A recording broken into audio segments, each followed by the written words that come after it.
વડોદરા શહેર નાગરોડા વિસ્તારમાં આવેલી અમલીપુરા ખાતે ખોડિયાર માતાજીના મંદિરે છેલ્લા 35 વર્ષથી અવિરતપણે નવચંડી યજ્ઞનું આયોજન કરવામાં આવ્યું છે।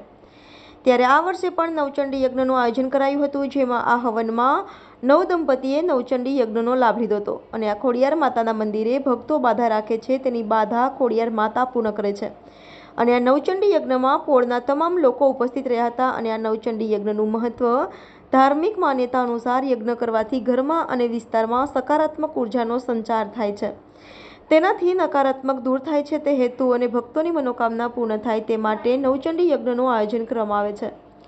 ખોડિયાર માતાના મંદિર મોટી સંખ્યામાં માય ભક્તો દર્શન કરવા આવતા હોય છે। વધુમાં મંદિરના મહારાજે જણાવ્યું કે જય ખોડિયારમાં આંબલી ફરિયામાં વર્ષોથી આજે જ્યાં સુધી હું જાણું છું ત્યાં સુધી 35 વર્ષથી આ ખોડિયાર માના મંદિરે અને માનો ઉત્સવ ઉજવાય છે અને નવચંડી યજ્ઞ દર વર્ષે કરવામાં આવે છે।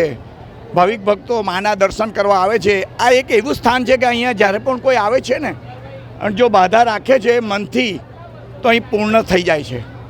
સાચા ભાવથી જો શ્રદ્ધાથી આવે છે ને તો એ પૂર્ણ થાય છે અને માની કૃપા દરેકને મળતી રહે છે।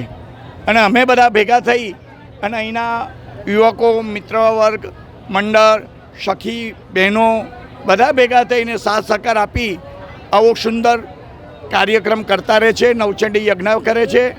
અમારા શાસ્ત્રી શ્રી હરીશભાઈ ઉપાધ્યાય નવચંડીનું મહત્ત્વ પણ સમજાવે છે। શું અહીંયા ઘણી વખત 11, 15, 21 જોડા સુધી બેઠેલા છે। આજે 9 જોડા બેઠા છે। આજે 9 જોડા યજ્ઞમાં બેઠા છે અને માની દયાથી હવે યજ્ઞ પૂર્ણાવતીની તૈયારીમાં આવી રહ્યો છે।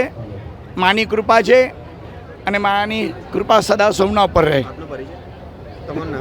મારું નામ બાલુ મહારાજ,